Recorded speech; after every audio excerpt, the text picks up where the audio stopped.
Another thing, another threat, another idiocy we've got to confront.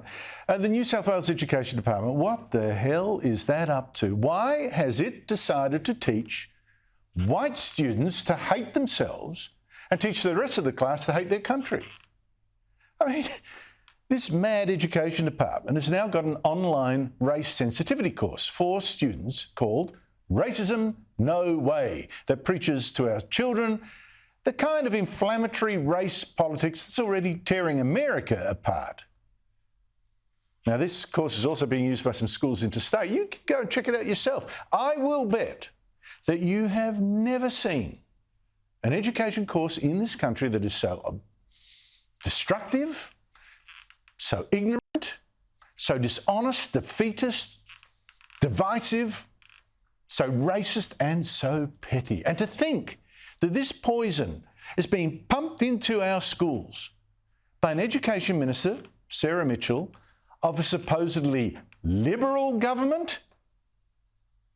Now, I say this Racism No Way course is destructive because it trashes Australia, claims Australia is riddled with institutional racism, is only lucky for a select few, and we've got racist schools just reflecting white middle-class values. I say Racism No Way is also ignorant because it claims that Aborigines on average live shorter lives, which they do, thanks to the historical legacy of dispossession and racism, when the truth is that the Aboriginal health and welfare statistics are worse in Aboriginal settlements that are actually more connected to Aboriginal culture. Culture, not racism, explains a lot here.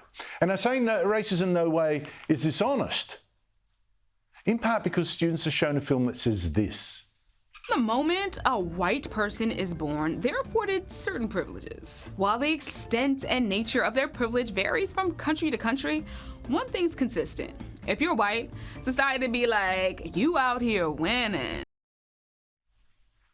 That's dishonest because here we're trying to get children to believe that we've somehow got a legacy like America's of slavery and all that. That's dishonest. And dishonest because there are plenty of children born white who are born poor, or to parents who are drug addicts or who abuse them. And these kids are not winning anything.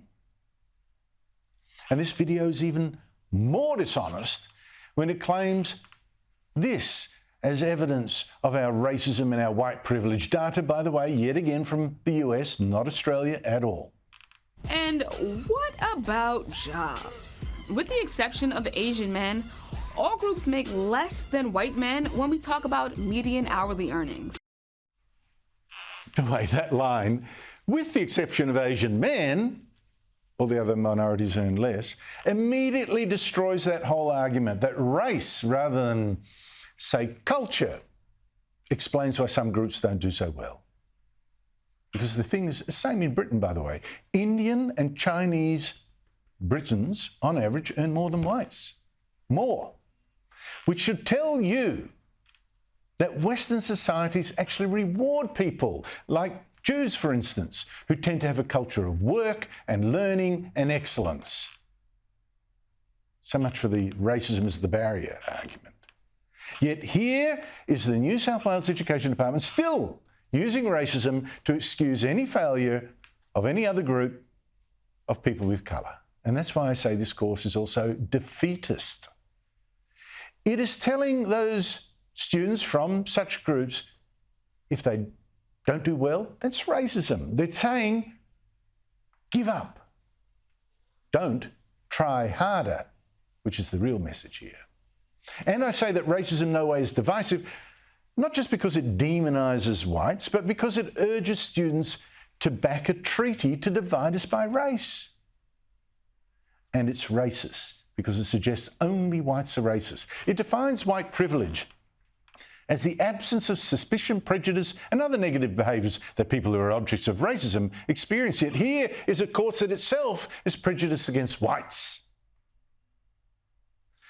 And I say that Racism No Way is trivial because this course video complains that white people get perks. Well, why don't you just listen to some of the examples of these allegedly racist perks? White privilege provides white people with perks. Some perks go unnoticed, like being able to actually use complimentary shampoo and conditioner at a hotel, being able to find band-aids that match your skin. Not to mention that white people are able to profit off of industries that have historically penalized black folks. Just look at marijuana. According to the ACLU, the use of weed is pretty much the same among black and white people, yet black folks are nearly 4 times as likely to be arrested for possession. When it comes to banking off of the billion-dollar industry, black folks are shut out.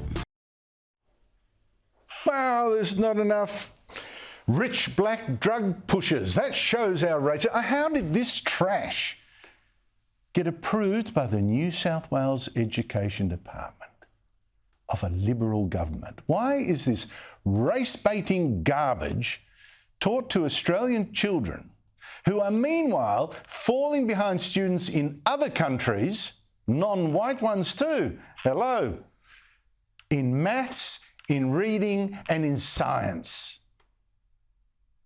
Is there a clearer sign of our intellectual, moral and societal decline? And as I say, all this race baiting under a Liberal government. Shame.